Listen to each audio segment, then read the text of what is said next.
สวัสดีพี่น้องสวัสดีสุขคนจะไปลงอยู่ไสแน่ซะไปไปนอกชนอกเลยกันเออน้ำบ่อเนี่ยเพื่อนบ่หักบ่ในกันเที่ยวตัวตุ้นนะพ่อค้าเพิ่นมาส่งให้แล้วเอาก๋วยเตี๋ยวพกถุงเนาะเอาเรียนถุงนึงแม่น6 ถุงหักลูกชิ้นเพิ่นบ่ได้เว้าได้เพิ่นหักกระเสียนหักกระเสียนนี่แหละเพิ่นสั่งน้ำเจ้า6 ถุงกับลูกชิ้นถุงหนึ่งบ่แล้วเจ๊เพิ่นสั่งเพิ่นหักเพิ่นกระเสร็จมาบอกอยู่แต่เมื่อคืนนี่เพิ่นว่าสิคอยเอาเบอร์เจ้าให้เขาเจ้าแล้วให้เขาเจ้ามาส่งอยู่หันเลยเพิ่นว่าไปถุงนอกผงน้องแต่เองหันนี่ส่งน้องแต่เนี่ยหาเงินเพิ่นจ่ายน้ำเจ้าตีราคาเพิ่นมาส่งก๋วยเตี๋ยว6 ถุงให้น้องขอบคุณขอบใจหลายๆเด้อไอ้น้ำทิพย์และก็ไอ้ลูที่ซัพพอร์ตซื้ออันห่อนๆกับลูกซีนเนาะลูกซีนนะเพิ่นบ่ได้บอกนะเพิ่นสั่งมาแบบเซอร์ไพรส์เด้น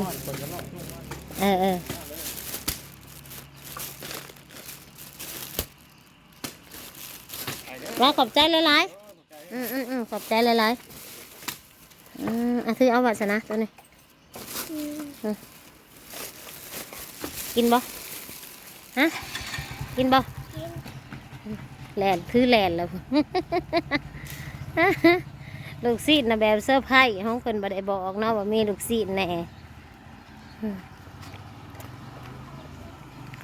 ขอบใจเอ้ยน้ำทิพย์ไอ้ลูหลายๆเด้อที่ซัพพอร์ตซื้อเพิ่งห่อนๆให้กินเนาะก็ลูกซีดแน่ขอให้เอ้ยกับอ้ายอยู่ดีมีแห้งสุขภาพแข็งแรงเฮงๆรวยๆเด้อความเจ็บบ่ให้ได้ความไข้บ่ให้มีป้าเอาขึ้นใส่กระโต๊ะขอให้รวยแล้วรวยอีกเด้อจักไม้บ่หมูตกน้ำหมูตกหมูน้ำตกที่ว่าน้ำตกหมูตกอาหารบ่หัวไหลวะตายแฮะหับแล้วเอ้ยหับเป็นทีเรียบร้อยพวกกำลังสิพากันนี่เลยลูกศิษย์จักไม้นับมึงดูค่ะแม่หกไม้แม่หกไม้2 4 1 2 4 10ไม้ลูกศิษย์10 ไม้แม่มี6ไม้10ไม้6ไม้อันเพิ่นนี่ดินับมึงดูจักถุง6อย่าง6ลูกศิษย์10ลูกศิษย์6ไม้ลูกศิษย์นี่6ไม้ตัวนี้บ่มีไม้ตอนนั้นว่ามีไม้เสียบว่าซั่นขอบใจนะไหมขอบใจแม่ทิพย์นะไหมขอบใจแม่ทิพย์ดูหลายๆเด้อที่ซื้อเด้อที่ซื้อเพิ่นได้อาหารแซ่บมีแต่เพอบ่กับลูกศิษย์ขอบใจหลายเด้อช่องมือเลยใช่ช่องมือไง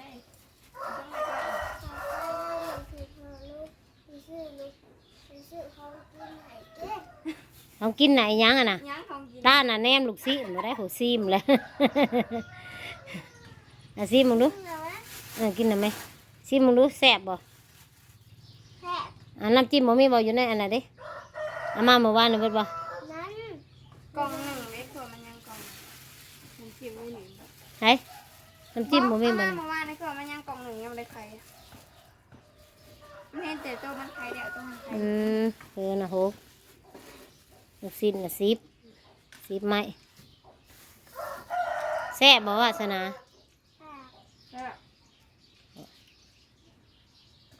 พอดีกินตอนเที่ยงเลยนี่ก็11:30เราก็เพื่อส่งไลน์หมองเราเรานัดเนี่ยตาอยู่ประมาณ10 โมงเราแต่ว่าเราก็ไปส่งน้องซิโน่แน่มาน้องแตะแน่แล้วพัดมาอันบ้านในแน่จะเลยออกมาพี่พอดี11:30เพื่อเหาะนัดมา10 โมงพอดีกินข้าวเที่ยงเลยมาเด้อกินน้ำกันเด้อแซ่บๆเพื่อห่อนน้ำกันมีน้ำตกว่าสัน้ำตกน้ำบ่ตกบ่เด้ไหน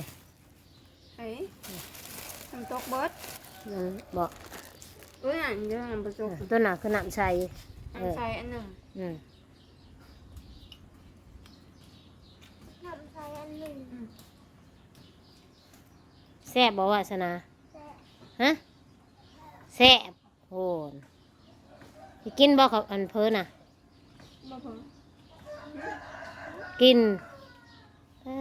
เจ้าบ่เรือบ่รอชอกินเกลี้ยงโหลูกชิ้นกับสิเบิดข้าวหมองบ่ได้จับฮอดแจ่วน้ำจิ้ม จิ้มนะสิ มันเบิดแล้ว จิ้มนะจิ้ม น่าเด้ แจ่วน้ำจิ้มบัว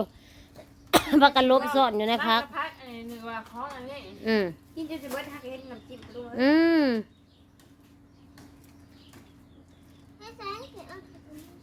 บ่นี่บ่รับสวยได้นี่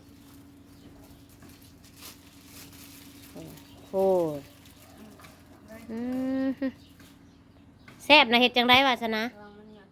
คันแซ่บเลยเฮ็ดจังไดพูนคันแซ่บเลยเยี่ยมโลดบ่ได้หยังคันแซ่บเลยยกโป๊ะให้เลยเฮิงจังได้กินโอ้ถ้าผม เพิ่นย่านบ่อิ่ม เอ๊ะเพิ่นย่านบ่อิ่มเพิ่นย่านเอาสีแดงบ่ได้มาทิ่มเอ้ยย่านบ่อิ่มย่านบ่ทันหมู่ ย่านบ่ทันหมู่เลยหลวยสีแดงบ่ได้ก็มีแต่แตนเขาเจะเอามาให้เลยเนาะ ไม่ได้ใส่อันนั้นกินเลย ถั่วดินอิหยังเขาเจะเอามาแล้วมีแต่ใส่น้ำมากินเลย แล้วเผื่อกุ้ง อืม กุ้งเนี่ย นี่แหละเครื่องปรุงอย่างนั้นแหละเครื่องปรุงเขาจะให้เอามาปรุงให้เองอยู่หันคันบดพอยังปรุงเติมโอ้โหแซ่บบ่โอ้กินบ้านถ้วยไผ่ถ้วยมันจงไว้ให้พ่อแน่จงไว้ให้อ้ายแน่จังไรพ่อซีเขาแล้วอ้ายก็จังไรมาแต่ร้านตัดผมกินของถ้วยไผ่ถ้วยมันเลยแหละเอาถ้วยเอากันเกียมถ้วยเลย อันนี้ใส่ คุณถ้วยไผ่ถ้วยมัน เย้ ไผ่หมักตัวน้ำโต๊ะก็เอาตัวน้ำโต๊ะไผ่บ่หมักตัวน้ำโต๊ะก็เอาไว้ กับเพอกับแบบนี้บ่เป็นกะปิอ่ะ อืม เอาน้ำใส่ถุงเลยบ่เอาน้ำตกหรอกกินน้ำตกน้ำตกมันสิเหี่ยบ่ได้กิน อาสนะเด้เอาตัวได้ลูกให้แม่มาใส่ให้ มาตัวใด โทษผู้ยังเอาตัวลูกชิ้นละลายผู้ สำคัญมัด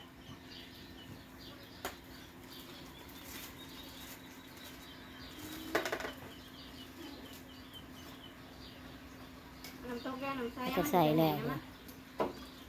คนละถ้วย สวยมั้ยเอาสวยมาก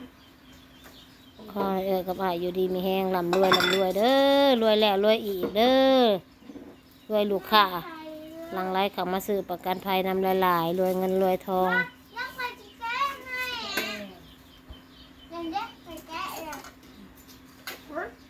บุปุ้งกับกินเลยเลย น่ะบ่ปรุงก็กินได้เลยแซ่บแซ่บอยู่บ่แซ่บว่าซั่น บุปุ้งไปยังกินเลยเลย นั่นบ่ปรุงก็กินได้ว่าซั่น เดี๋ยวหันเลยพี่กัดด่วน พี่กัดด่วนว่าซั่น ก็ยังท่านชื่อแล้วเปิดตะกร้าอีกทีปุ้งนะเอ้ยนี่หน่อย แซ่บเลยเฮ็ดจังได๋วาสนา จะเป็นยังไง น่ากันแซ่บแล้วยกโป้ให้เลย ยกโป้แถมก้อยยายเผาอุ้ยขี้มึงก่อนขี้มึงก่อนเลย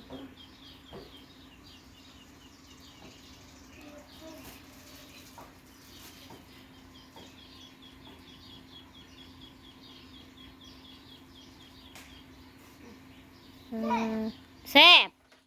เออ เจ้าเด้ วันไหนซิมแซ่บแล้วเจ้าน่ะซิมลูกซิมก่อนแซ่บเลย